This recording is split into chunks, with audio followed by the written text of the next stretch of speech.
El sol de San Miguel de Allende derramaba una luz dorada sobre el patio de la casa de mi hija, una luz que parecía burlarse de la sombra que se instalaba en mi alma. Las paredes de estuco en tonos ocre y terracota abrazaban un jardín exuberante, donde el perfume de las bugambillas se mezclaba con el olor caro del tequila y la comida gourmet. La fuente central, una obra de arte en piedra de cantera, susurraba una melodía acuática, pero su sonido era ahogado por la risa pulida de los invitados. La mayoría expatriados como mi yerno, Ricardo. Yo me sentía como una pieza de cerámica antigua y agrietada en medio de una colección de cristal de Baccarat, desplazada y frágil. Mi vestido, el mejor que tenía, era una simple tela de algodón bordado, comprado en el mercado local. Parecía insignificante al lado de los linos y las sedas que flotaban a mi alrededor. Mis manos, encallecidas por una vida entera moldeando arcilla, reposaban en mi regazo, y las escondía instintivamente, como si fueran la prueba de un pasado que no pertenecía a aquel lugar. Observaba a mi hija, radiante en un vestido que probablemente costaba más de lo que yo ganaba en 6 meses, flotando entre los invitados, su sonrisa nunca alcanzando sus ojos cuando pasaba junto a mí, como si temiera que mi simplicidad pudiera manchar su imagen cuidadosamente construida. Jorge, mi marido, estaba a mi lado, su silencio un refugio. Él, un hombre de pocas palabras, pero de una integridad sólida como la piedra de las pirámides. Sostenía mi mano, sus dedos cálidos envolviendo los míos. Él también se sentía un extraño aquí, pero su fuerza era mi ancla. Miraba a Ricardo con una expresión indescifrable, una calma que precede a la tormenta. Ricardo, por su parte, era el rey en su castillo. Con 47 años, exudaba un aire de superioridad, sus ojos azules y fríos barriendo el ambiente, juzgándolo todo y a todos, especialmente a mí. La celebración era el bautizo de nuestro nieto, un pequeño ángel dormido en una cuna de mimbre blanco. Llegó el momento de los regalos, y mi corazón comenzó a latir desacompasado. Los invitados se acercaban con cajas de marcas famosas, juguetes educativos carísimos y ropa de diseñador en miniatura. Yo esperaba, sosteniendo una pequeña caja de madera pulida contra el pecho. Dentro de ella, reposaba la pieza más significativa que poseía: un llamador de ángeles de plata, una tradición de nuestra familia. Un amuleto que se decía que susurraba a los ángeles de la guarda para que protegieran al niño. Con las piernas temblorosas, me levanté y caminé hacia la cuna. Cada paso en el suelo de baldosas pulidas parecía hacer eco de mi inadecuación. Las miradas se volvieron hacia mí, y el murmullo de las conversaciones disminuyó. Me acerqué a mi nieto, su rostro sereno, y por un instante, el mundo exterior desapareció. Solo importaba el amor abrumador que sentía por ese pequeño ser. Con manos temblorosas, abrí la cajita y la ofrecí, no a él, sino a mi hija, que estaba al lado de su marido. Mi hija tomó la caja, pero antes de que pudiera siquiera mirar dentro, Ricardo la interceptó. Sacó el delicado llamador de ángeles de plata, sosteniéndolo entre el pulgar y el índice como si fuera un insecto exótico y desagradable.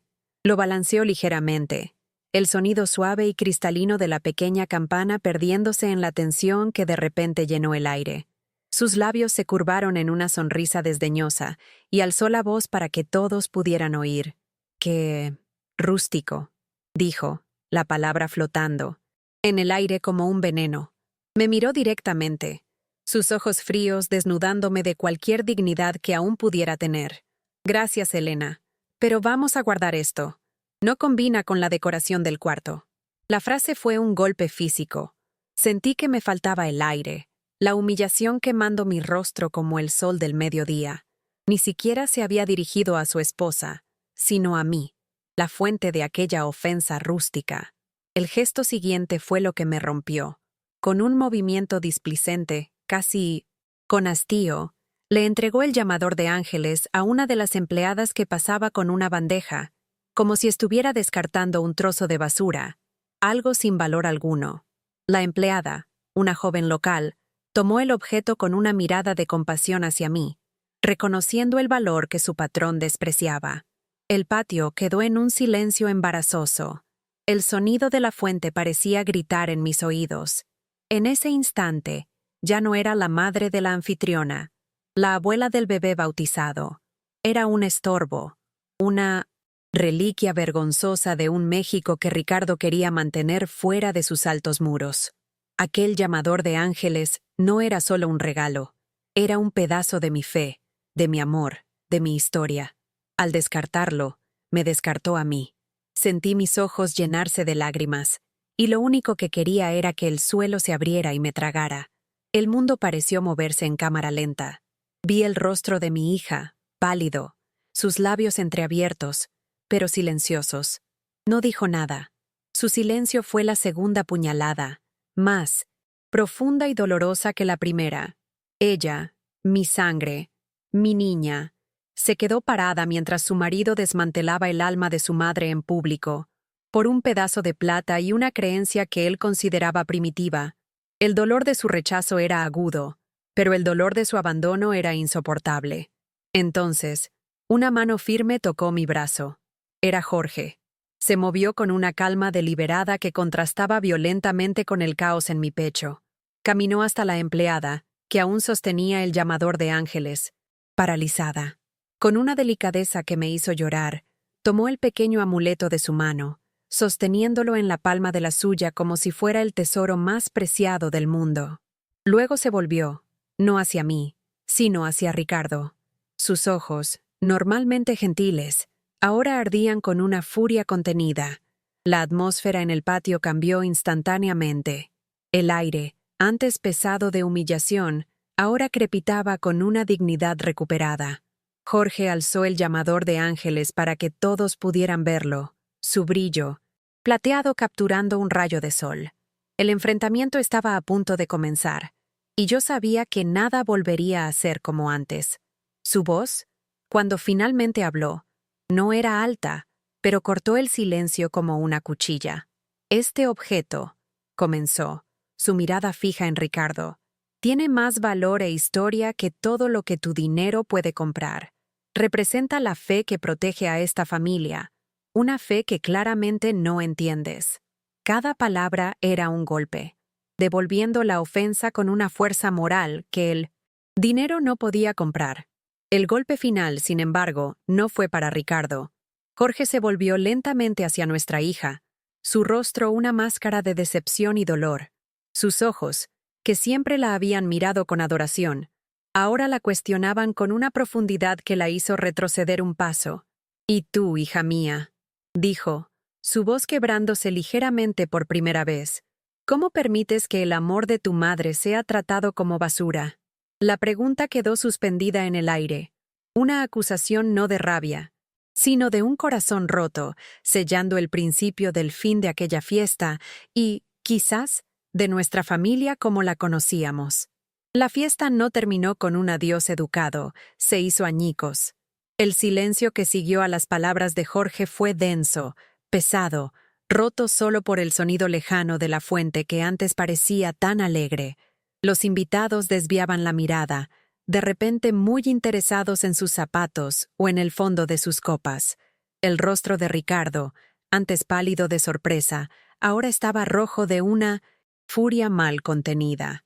Sus ojos azules, fríos como el hielo, prometían una represalia silenciosa y terrible. No dijo una palabra, pero su cuerpo entero gritaba odio. Vi a mi hija encogerse bajo el peso de la mirada de su padre y de su marido, una hoja atrapada entre dos piedras. Jorge no esperó una respuesta. Guardó con cuidado el llamador de ángeles en el bolsillo de su camisa, cerca del corazón, y tomó mi mano con firmeza. «Vamos a casa, Elena», dijo en voz baja, pero su orden era incuestionable. Nos dimos la vuelta y caminamos hacia la salida, atravesando el patio que ahora parecía un campo de batalla. Nadie intentó detenernos. Sentí decenas de miradas en mi espalda, algunas de pena, otras de curiosidad morbosa. No miré hacia atrás. No podía. Si veía el rostro de mi hija una vez más, la presa de lágrimas que contenía con tanta fuerza, seguramente se rompería. El camino para salir de aquella casa lujosa Fue la caminata más larga de mi vida. Cada paso nos alejaba de nuestra hija y de nuestro nieto. Y la puerta de madera maciza que se cerró detrás de nosotros sonó como una sentencia final. El aire fresco de la noche de San Miguel nunca me pareció tan frío. Entramos en nuestro coche viejo, un modelo que desentonaba completamente con los vehículos importados estacionados en la calle. El contraste entre los dos mundos nunca había sido tan flagrante, tan doloroso. El mundo de ellos, de riqueza y fachada, y el nuestro, de simplicidad y, hasta ese momento, de paz. El viaje a casa se hizo en un silencio absoluto. Jorge conducía con las manos firmes en el volante, la mandíbula apretada. Yo miraba por la ventana las calles de adoquines iluminadas por farolas, la belleza de la ciudad pasando ante mí sin que la registrara. En mi pecho se libraba una guerra. La inmensa gratitud por mi marido, por su defensa inquebrantable. Luchaba contra un miedo paralizante por lo que vendría después. No solo me había defendido, había declarado la guerra a un hombre poderoso y rencoroso, y había expuesto la herida más profunda en nuestra relación con nuestra única hija. Al llegar a nuestra modesta calle, las casas coloridas y sencillas parecieron abrazarme. Era mi lugar, mi mundo, pero, por primera vez, parecía vulnerable, amenazado. Dentro de nuestra pequeña casa, donde cada objeto contaba una historia, el silencio persistió. Jorge finalmente me miró, sus ojos llenos de un dolor que reflejaba el mío. Sacó el llamador de ángeles del bolsillo y lo puso en mis manos. Sostenerlo de nuevo fue como recuperar un pedazo de mí misma. Las lágrimas que había contenido finalmente brotaron, silenciosas y amargas, y lloré por el regalo rechazado, por la hija perdida, por la paz rota. Esa noche no pude dormir. Fui a mi antiguo taller de cerámica en el fondo de la casa, un pequeño cuarto que olía a tierra húmeda y a pinturas minerales. Ese lugar era mi santuario. Allí, yo no era la suegra inadecuada o la anciana rústica. Allí, yo era una creadora. Pasé los dedos sobre un torno de alfarero polvoriento, recordando una vida en la que mis manos eran una fuente de orgullo, no de vergüenza. Recordé a mi propia madre enseñándome a sentir la arcilla, a darle forma, a crear belleza a partir del barro. Recordé cómo este arte me sostuvo, no solo financieramente, sino espiritualmente, durante años. Cada pieza que vendía en el mercado de artesanías llevaba un fragmento de mi alma. Fue con el dinero de la cerámica que ayudé a construir esta casa, ladrillo a ladrillo, junto a Jorge. Fue en este mismo patio sencillo donde criamos a nuestra hija, enseñándole el valor del trabajo honesto, del respeto a nuestras raíces, del amor que se manifiesta en gestos, no en regalos caros. ¿Dónde se olvidó de todo eso? Conocí a Jorge cuando vino a arreglar un techo en el vecindario. Era callado, fuerte, y tenía la mirada más honesta que jamás había visto. No se impresionó con mi arte, sino con la pasión que yo sentía por él. Vio la fuerza en mis manos sucias de arcilla. Nuestro amor se construyó sobre esa base de admiración mutua y valores compartidos. Nunca tuvimos mucho dinero, pero teníamos respeto, complicidad y un hogar lleno de un amor que no necesitaba aprobación externa. Era un amor sólido, como la tierra que yo moldeaba. Nuestra hija, nuestra luz, creció en ese ambiente. Recuerdo sus manitas pequeñas intentando imitar las mías, cubriéndose de arcilla con una sonrisa radiante. Amaba las historias detrás de cada patrón, de cada símbolo que pintábamos. Llevaba un llamador de ángeles que le hice, y creía en su magia con todo el corazón. Era parte de nuestro mundo, tejida en nuestra herencia con hilos de alegría y pertenencia. El dolor que sentía era por esa niña, la niña que sentía haber perdido para siempre. Entonces, apareció Ricardo, un inversor estadounidense que vio en San Miguel de Allende no una cultura para abrazar, sino una oportunidad de negocio y un escenario exótico para su vida de lujo. Era encantador, rico, y le ofreció a mi hija un mundo de viajes, cenas elegantes y reconocimiento social que nosotros nunca podríamos darle. Lenta, sutilmente, ella comenzó a cambiar. Empezó a avergonzarse de nuestras maneras sencillas, a corregir nuestro español, a pedir que no usáramos cierta ropa cuando sus amigos importantes estaban cerca. Al principio, lo ignoré. Me dije a mí misma que era una fase, que solo se estaba adaptando a un nuevo círculo social.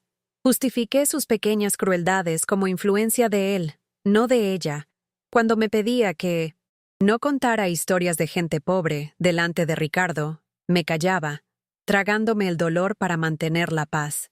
Cada vez que me callaba, un pequeño pedazo de mi dignidad se erosionaba.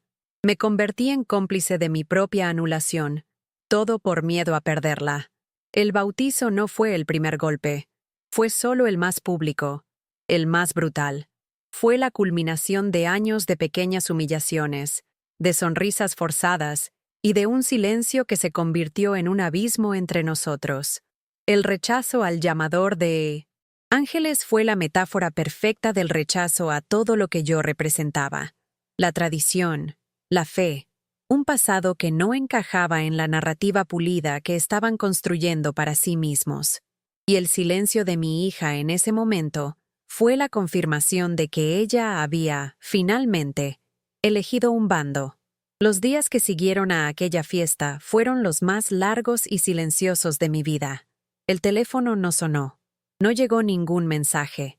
Era como si nos hubieran borrado por completo de su vida. Ricardo, en mí no me sé. Su furia seguramente le había prohibido contactarnos. Y ella, una vez más, obedeció.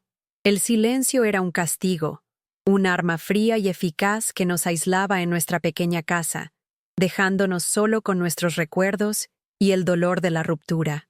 Jorge sentía la tensión tanto como yo. Intentaba mantenerse ocupado con pequeñas reparaciones por la casa, pero lo veía detenerse, mirar a la nada, el peso del mundo sobre sus hombros. No se arrepentía de lo que hizo, su integridad no se lo permitiría, pero sufría por la consecuencia, por el dolor que veía en mis ojos y por la hija que él también sentía que estaba perdiendo. La alegría se había desvanecido de nuestro hogar, reemplazada por una ansiedad constante y una tristeza profunda. La ausencia de noticias era una tortura. Cada coche que pasaba más despacio por la calle me daba un vuelco al corazón, una falsa esperanza de que era ella, viniendo a disculparse, viniendo a vernos. Pero la calle siempre quedaba vacía. Empecé a dudar de todo. ¿Debería haberme quedado callada? ¿Debería haber tragado esa humillación una vez más, como tantas otras veces, por el bien de mantener a la familia unida? Pero entonces miraba el llamador de Ángeles en mi mesita de noche y sabía que Jorge había hecho lo correcto. La paz no puede existir sin respeto. Una noche, unas 2 semanas después del bautizo, me desperté con un ruido extraño. Jorge estaba sentado en el borde de la cama, la mano en el pecho, el rostro pálido y cubierto de sudor. Apenas podía respirar. El pánico se apoderó de mí, helado y abrumador. Llamé a una ambulancia, mis manos temblando tanto que apenas pude marcar los números.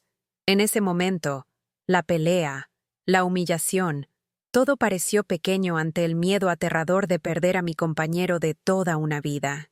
En el hospital, el olor a antiséptico y el sonido de los pitidos de las máquinas creaban una sinfonía de ansiedad. Las horas se arrastraron. Finalmente, un médico joven vino a hablar conmigo. Dijo que Jorge había sufrido una crisis aguda de estrés, una angina de pecho desencadenada por una presión emocional extrema. Estaba estable, pero necesitaba reposo absoluto y alejarse de cualquier fuente de estrés. El diagnóstico fue un puñetazo en el estómago.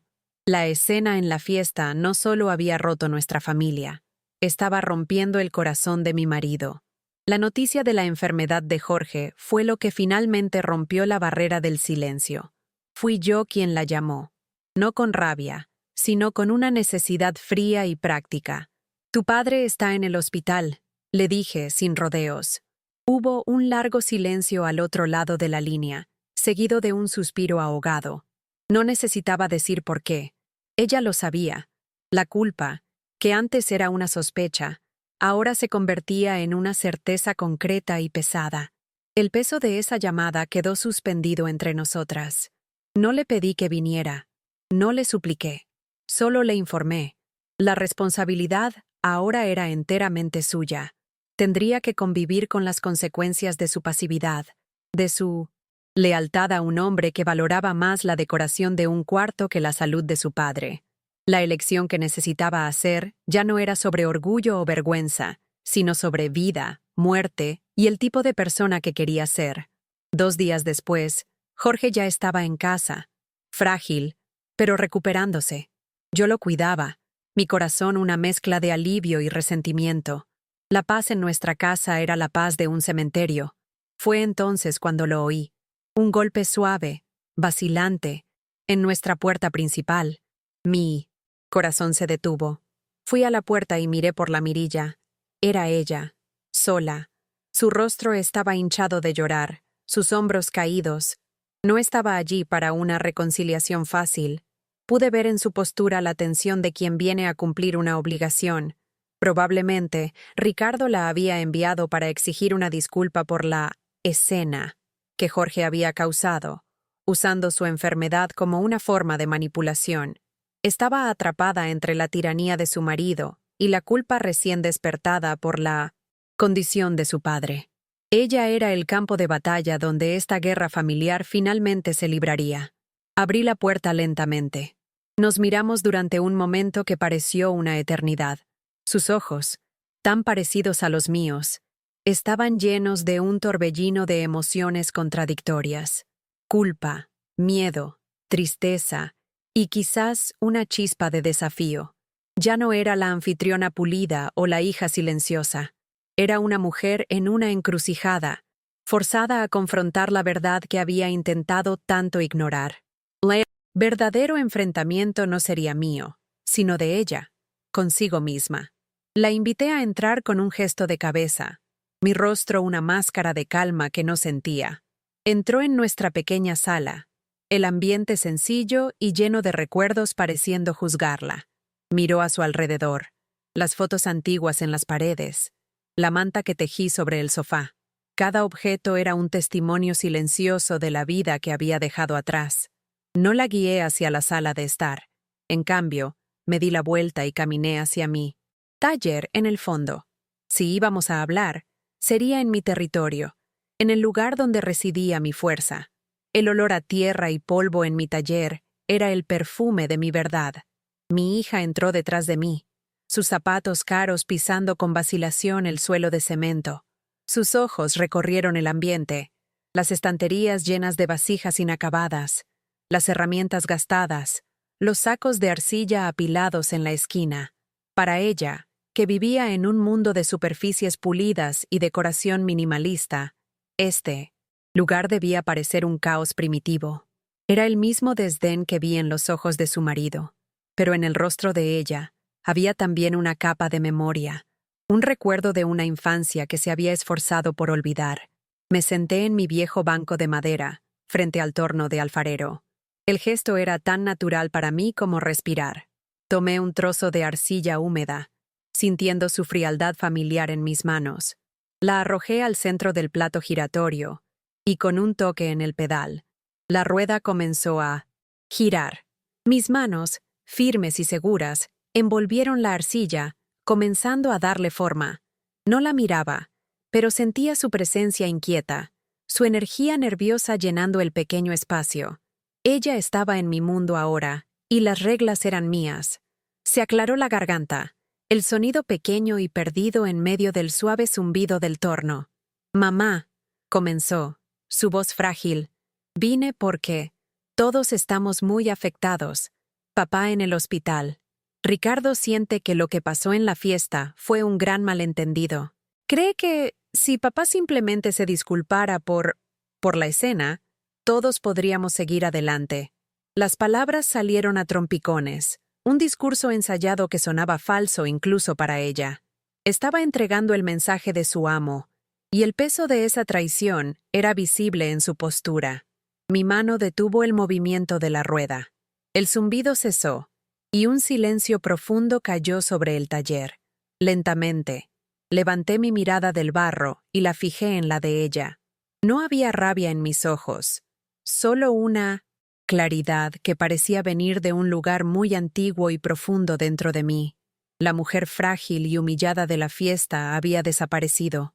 En su lugar estaba la matriarca de un linaje de mujeres fuertes que moldeaban la tierra con sus propias manos. Dejé que el silencio se alargara, forzándola a encarar el abismo que había ayudado a crear. «Hija mía», dije, mi voz serena, pero firme como la piedra. «El amor no sobrevive donde no hay respeto». Dejé la frase suspendida entre nosotras. «Tú no vives en una casa, vives en un escaparate. Un escaparate donde todo debe ser perfecto, pulido y aprobado por tu marido. Pero el amor verdadero no es un objeto de decoración. Es como esta arcilla. A veces es desordenado, imperfecto, pero es real. Y no puede ser moldeado por el miedo o la vergüenza. Lo que pasó en esa fiesta no fue un malentendido. Fue una elección». Continué, mi voz sin alterarse nunca. El desprecio de él por mi regalo no me hirió por el valor del objeto. Me hirió porque despreció nuestra historia. Miró un símbolo de nuestra fe, la misma fe con la que fuiste bautizada, y lo llamó rústico, como si fuera una enfermedad. Deshonró no solo a mí, sino a tu abuela, y a la abuela de ella. Deshonró las manos que hicieron este país, y las manos que criaron a la hija que él tanto se enorgullece de exhibir como un trofeo. Entonces, me incliné hacia adelante, la intensidad de mi mirada atrapándola en su lugar. El hombre con el que te casaste me deshonró a mí y a tu herencia. Pero el dolor más grande, querida, el dolor más grande fue tu silencio. Vi un temblor recorrer su cuerpo. Cuando me humilló delante de todos, no busqué justicia en sus ojos, la busqué en los tuyos, y no encontré nada, ningún destello de defensa, ninguna chispa de lealtad, solo un vacío asustado. En ese momento, no fue él quien me rompió el corazón, fuiste tú. La verdad era un arma terrible y liberadora. Te quedaste parada, en silencio, mientras él entregaba un pedazo de mi alma a una empleada, como si fuera basura. Tú, que llevaste uno de estos en el cuello cuando eras niña y creías que llamaba a ángeles de verdad. Tú, que aprendiste a leer en mi regazo y a soñar en nuestro pequeño patio. Tu silencio me dijo que tenías más miedo de desagradar a tu marido que de defender a tu madre. Y esa, hija mía, es una herida que ninguna disculpa puede curar. Volví mi atención a la arcilla, mis manos retomando el trabajo con una calma deliberada. El cilindro de barro comenzó a transformarse en una vasija bajo la suave presión de mis dedos.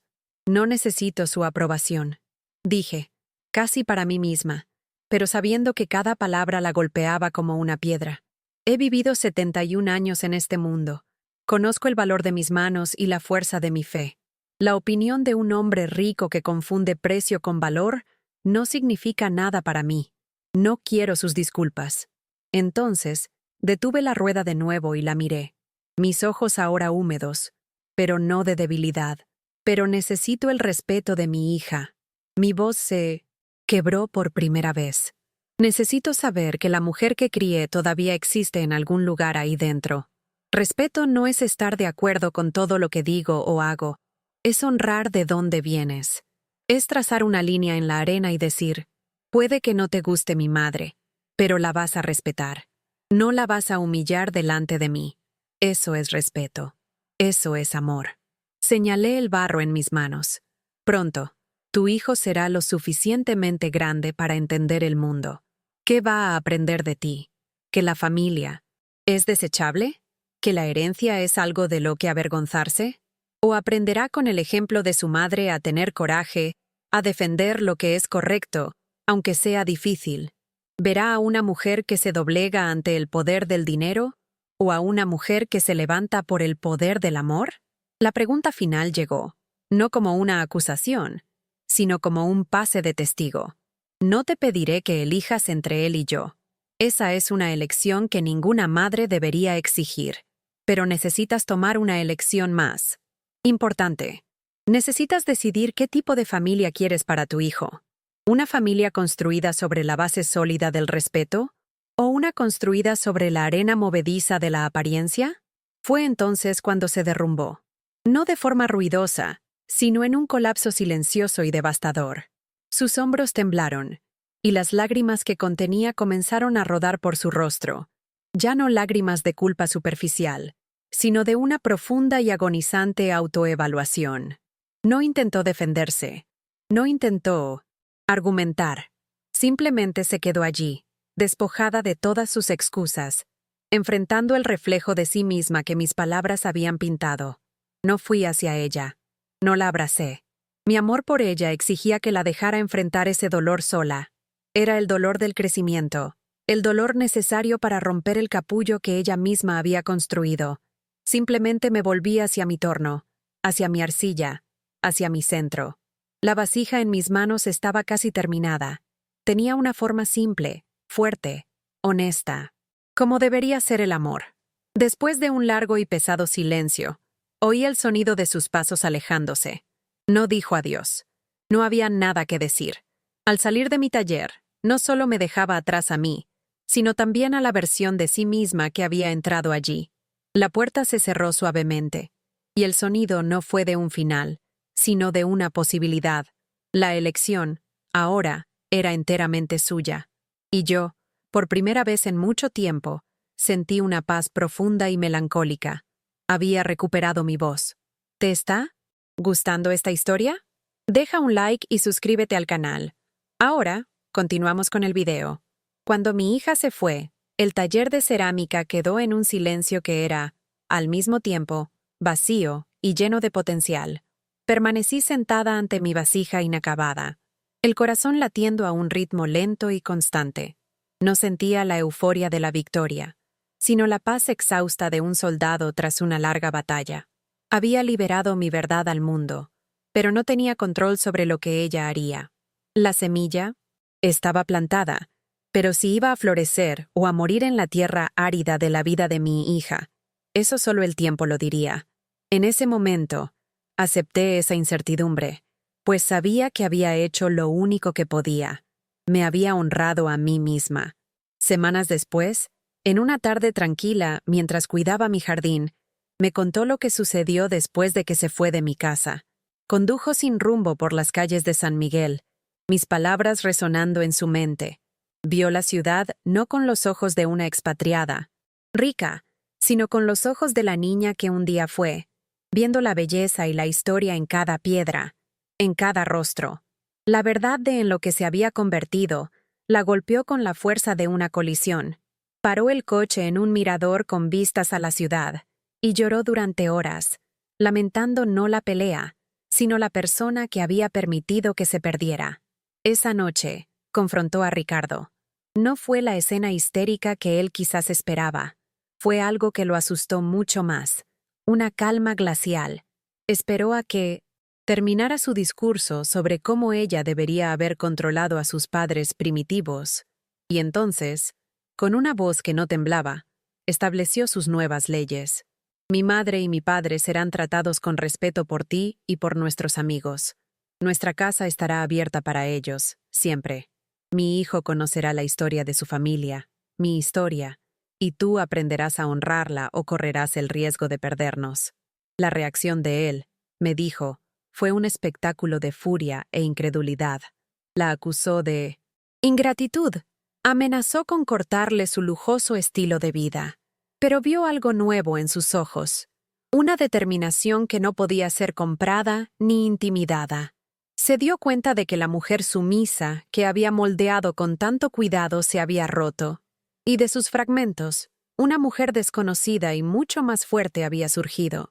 Ante la perspectiva real de perder la fachada de su familia perfecta, retrocedió. No fue una conversión, sino una rendición estratégica. Unos días después, apareció en nuestra puerta. No hubo una disculpa formal, pues las palabras parecían demasiado pequeñas.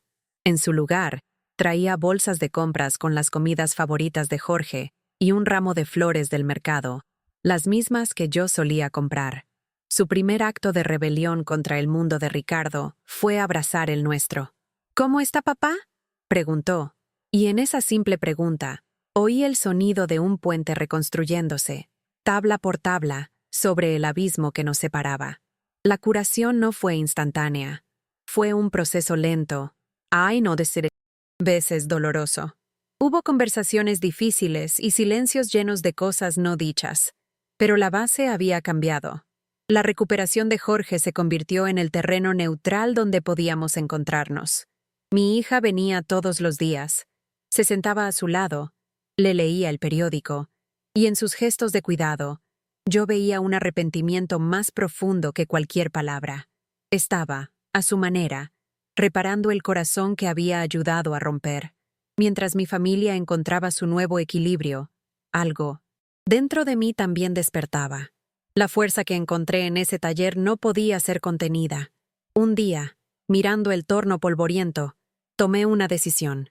Barrí el polvo, preparé nuevos sacos de arcilla y abrí las puertas de mi santuario. Ya no iba a esconderme, iba a crear. La mujer que se había sentido como una reliquia no deseada había muerto. En su lugar, una artesana renacía de las cenizas de la humillación. Fue en este proceso que una nueva filosofía floreció en mi mente. La dignidad no es algo que los demás nos dan o quitan, es algo que moldeamos con nuestras propias manos. Como una vasija de arcilla, puede ser frágil, puede romperse, pero mientras tengamos la materia prima de nuestra verdad y la fuerza de nuestra voluntad, siempre podemos reconstruirla, más fuerte y más bella que antes. Esta idea se convirtió en mi mantra, mi nueva razón de ser. Con este nuevo propósito, hice algo que nunca me había atrevido a hacer. Puse un pequeño cartel en mi puerta. Clases gratuitas de 1910. Cerámica para niños. Trae tu imaginación. La primera semana vinieron 3 niños tímidos. La segunda, 10. En un mes, mi pequeño patio estaba lleno del sonido más maravilloso del mundo. La risa de niños descubriendo la alegría de crear algo con sus propias manos sucias de barro. Verlos era mi mayor curación. No solo estaba enseñando un arte, estaba transmitiendo una herencia. Contaba las historias que mi madre me contó, explicaba los símbolos antiguos, les mostraba que en sus venas corría la historia de un pueblo creativo y resiliente. Les estaba dando una armadura de orgullo cultural, una que, esperaba yo, nadie jamás llamaría rústica. Mi dolor se estaba transformando en alegría para otros. Mi hija observaba esta transformación en silencio. Veía la luz que había vuelto a mis ojos. Veía la vida que había regresado a nuestra casa. Un día, se sentó conmigo en el patio, observando a los niños. «Lo que estás haciendo aquí, mamá», dijo con la voz entrecortada, «es más valioso que cualquier cosa que el dinero de Ricardo pueda comprar. Y quiero ser parte de ello. Quiero ayudar a construir algo que dure». Esa fue su verdadera reparación. Propuso que creáramos una fundación, un lugar que no solo enseñaría cerámica, sino que preservaría las artes y oficios de nuestra región, ofreciendo oportunidades a jóvenes artistas. Ella se encargaría de la burocracia, de la financiación, usando la perspicacia que aprendió en el mundo de Ricardo para servir al nuestro. Era la unión perfecta de nuestros dos mundos, la síntesis de nuestros viajes. Así nació la Fundación Herencia Viva. Trabajar con mi hija codo con codo fue la reconciliación final. No hablábamos del pasado doloroso, pues estábamos demasiado ocupadas construyendo un futuro vibrante. En nuestras reuniones de planificación, veía en ella a la niña inteligente y apasionada que había criado, ahora fusionada con la mujer fuerte y capaz en la que se había convertido. Estábamos moldeando algo nuevo juntas, no de arcilla, sino de esperanza. Hoy, nuestro hogar ya no es un lugar de silencio y dolor. Jorge está fuerte de nuevo. Su risa resuena por el patio mientras arregla un banquito para uno de los niños del taller. La familia que casi se desintegra fue reconstruida sobre una base más honesta e inquebrantable. No somos perfectos. Las cicatrices aún existen, pero nos recuerdan la batalla que ganamos. La humillación que sufrí se convirtió en el catalizador para la liberación de todos nosotros. Un fuego que quemó las mentiras y forjó una verdad más fuerte en su lugar. Epílogo. Han pasado 2 años. 2 años desde la conversación en mi taller. 2 años desde que la primera rendija de luz penetró en la oscuridad. Esta noche, esa luz inunda una galería bellamente restaurada en el corazón de San Miguel de Allende. El aire vibra con conversaciones animadas, música suave de guitarra y el tintineo de copas. Es la noche de inauguración de la primera exposición de la Fundación Herencia Viva, y mi corazón está tan lleno que parece que va a desbordarse. Las paredes blancas están adornadas con el alma de nuestra tierra, cerámicas vibrantes, textiles intrincados, pinturas que cuentan historias. Es una celebración de esa misma cultura que un día fue llamada rústica. Camino por la galería, no como una invitada tímida, sino como su cofundadora. La gente me detiene, me felicita, me da la mano, y veo en sus ojos un respeto genuino. Veo a los jóvenes artistas cuyas carreras la Fundación está ayudando a lanzar, sus rostros brillando de orgullo junto a sus obras. Veo a las familias de los niños que asisten a mis clases, agradeciéndome con un calor que el dinero no puede comprar. Esta noche, esta galería es el lugar más rico del mundo, y su riqueza se mide en dignidad y sueños realizados. Mi hija es la personificación de la gracia y la competencia. Ya no es la sombra de su marido. Es una fuerza de la naturaleza por derecho propio. Con un micrófono en la mano, sube a un pequeño escenario y habla sobre la misión de la Fundación. Su voz es clara, apasionada y llena de convicción. Habla sobre la importancia de honrar las raíces, de construir puentes entre el pasado y el futuro. Agradece a los patrocinadores, a los artistas, y finalmente, me mira a través de la multitud, sus ojos llenándose de lágrimas. Y le agradezco a mi madre, Elena, cuya fuerza y arte son la piedra angular de todo esto. Ricardo está aquí. No está en el centro de atención, como solía hacer. Está cerca de una columna, en el fondo, sosteniendo una copa de vino que apenas toca. Su postura no es de arrogancia, sino de observación. Observa a su esposa en el escenario, no con una mirada de posesión, sino con algo que se asemeja a la admiración. Ve el respeto que ella impone, la pasión que la mueve, y sé que entiende que esta mujer fuerte es mucho más cautivadora que la muñeca sumisa que intentó crear. No cambió por arte de magia, sino por necesidad, y en ese proceso, quizás encontró un atisbo de algo más verdadero. A mi lado, Jorge aprieta mi mano. Su salud está completamente restaurada, y sus ojos brillan con un orgullo tan intenso que me emociona. No dice nada, pero no es necesario. Compartimos un silencio que ya no es de dolor o tensión, sino de profunda complicidad y triunfo. Miramos lo que construimos juntos. No solo una familia que sobrevivió, sino un legado que floreció de las cicatrices. Vemos el resultado de su coraje aquel día, el acto de un hombre callado que eligió el honor en lugar de la conveniencia. Y entonces, un sonido corta la conversación de la multitud, un sonido de pura alegría. Es la risa de mi nieto, ahora con casi 3 años, corriendo por el espacio abierto de la galería. No está siendo contenido ni silenciado. Está siendo celebrado, una pequeña personificación de la vida y el futuro. Corre con la libertad de un niño que está en casa, seguro y amado, en un espacio que celebra quién es y de dónde viene. Es la prueba viva de que la batalla valió la pena. Alrededor, de su pequeño cuello, balanceándose con sus movimientos alegres, está el llamador de ángeles de plata. Brilla bajo las luces de la galería, un faro de esperanza.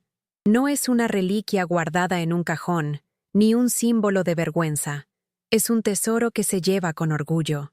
Una niñita corre hacia él, señala el colgante, y mi nieto lo toma y lo agita. El sonido cristalino y suave resuena por el salón. El sonido que una vez fue silenciado por la humillación, ahora es la banda sonora de nuestra redención. El ciclo se ha cerrado. Mi hija baja del escenario y viene hacia nosotros, tomando a su hijo en brazos y besándolo. Ricardo se acerca, un poco vacilante, y se para a su lado. Por un momento, estamos todos allí, los 4, una familia. No una familia perfecta de revista, sino una familia real, forjada en el fuego, con sus defectos y su fuerza. Ricardo me mira y me da un breve, pero significativo, asentimiento de cabeza. ¿Es una disculpa? ¿Una señal de respeto? Quizás ambas cosas. Y lo acepto. La imagen final de la noche, la que guardaré en mi corazón para siempre, es de nosotros tres.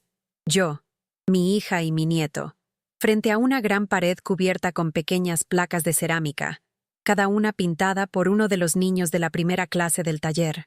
Mi mano está en el hombro de mi nieto, el llamador de ángeles reposando cerca de mis dedos. El brazo de mi hija está a mi alrededor. Somos 3 generaciones de una herencia que se negó a morir, que se negó a ser silenciada. Mirando esas piezas de arte infantil, vibrantes e imperfectas, entiendo la lección más profunda de todas. La familia, como la cerámica, puede agrietarse bajo presión, puede romperse por la negligencia y el desprecio, pero con amor, coraje y la disposición a ensuciarse las manos, puede ser reparada. Y a menudo, el pegamento que la une de nuevo la hace no solo entera, sino infinitamente más fuerte y valiosa de lo que era antes. Nuestra familia no solo sobrevivió, se transformó. Algún gesto de bondad ha cambiado tu vida. Deja un corazoncito si crees que el amor es más poderoso que cualquier riqueza. Suscríbete para más historias de segundas oportunidades. Comenta. El amor no tiene precio. Si tú también crees en la bondad humana,